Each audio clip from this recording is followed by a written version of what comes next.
The Republican Party in the U.S. is on the cusp of taking control of the House of Representatives. It's secured 217 seats and is now only one seat away from flipping the chamber. Vote counting is still continuing in some regions nearly a week after the midterm elections. Meanwhile, one of Donald Trump's staunchest supporters has lost the election for governor of Arizona. The Republican Kari Lake, who questioned the result of the 2020 presidential election, was defeated by Katie Hobbs, a Democrat who, as Arizona's Secretary of State, defended the legitimacy of the vote. The result is the latest setback for Mr. Trump's wing of the Republican Party, with several of the candidates he supported losing last week's polls. Well, for more on all this, let's cross live to Washington and speak to Arise U.S. correspondent Eric Ham. Good to see you, Eric. So expectedly, the Republicans poised to take control of the House. What does that portend for the Democrats and for the rest of the Biden presidency? Well, Charles, it's beginning to look more and more like it could be gridlock that we could see in Washington if, in fact, this holds true that Republicans do take control of the House of Representatives.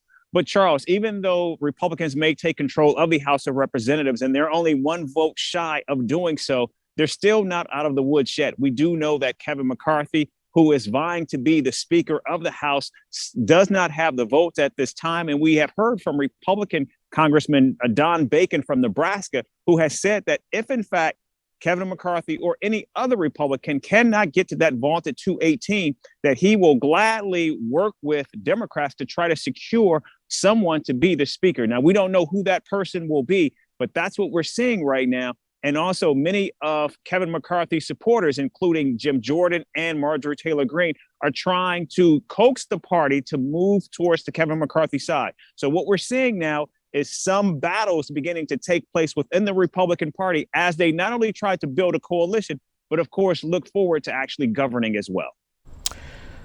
Meanwhile, Eric, one of Donald Trump's staunchest supporters, Kari Lake, losing the election for governor of Arizona to the Democrat Katie Hobbs. And this was one of the most closely fought races in the midterms, wasn't it? Yeah, you're right, Charles. It was. In fact, not only did she lose, but now there is talk that will she be Donald Trump's possible running mate when he makes this announcement this evening that he will be running for president.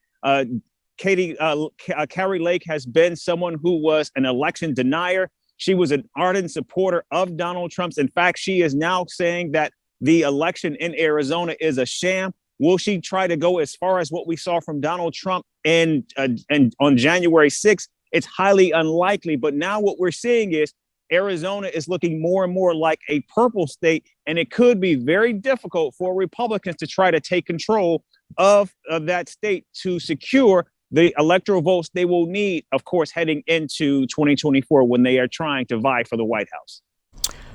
And of course, Eric, this is being seen as the latest blow to Mr. Trump's wing of the Republican Party, isn't it? With several of the candidates he supported losing at the ballot box. Has Mr. Trump's political future been fatally weakened by these midterm results?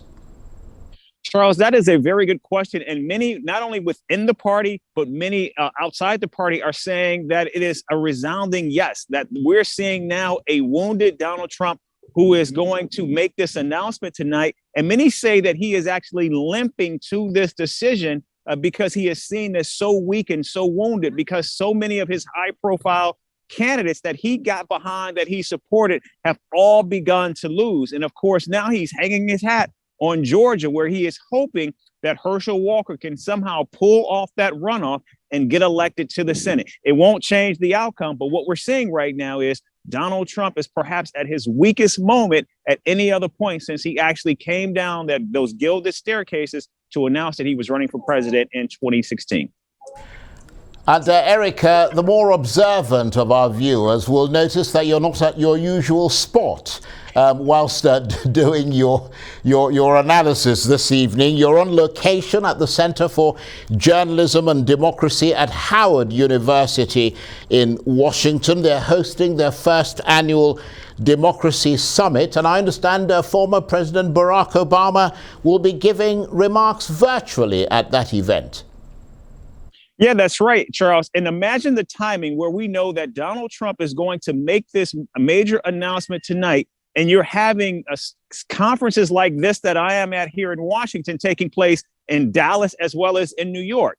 Former President Barack Obama will be hosting a disinformation summit in New York. He will be speaking at this summit virtually behind me that is taking place today that focuses on democracy and how the United States got to this point where democracy is now hanging in the balance. But we also know former Republican President George W. Bush is hosting his own misinformation summit in Dallas, Texas as well. So all of this happening as, of course, we know Donald Trump will begin this moment today to begin his potential march back to the White House in 2024. Of course, and of course, that potential march back is a virtual certainty now, is it? Well, we have to wait and see. He's going to make this announcement tonight from Mar-a-Lago. It's important to note from our sources that they have been pushing Donald Trump not to make this announcement now because, again, it's unclear what impact it will have on this runoff election in Georgia in 6 weeks. But also, we know the announcement is coming tonight. He has teased this announcement that he will be running for president. And so now that's what we're expecting to hear from Donald Trump, that he will be running for president, even though now we're seeing Florida Governor Ron DeSantis is slowly catching up to Donald Trump in the polls. Eric, thanks very much indeed, and enjoy your evening listening to Barack Obama there. Eric Ham, Arise US correspondent, talking to me from Washington.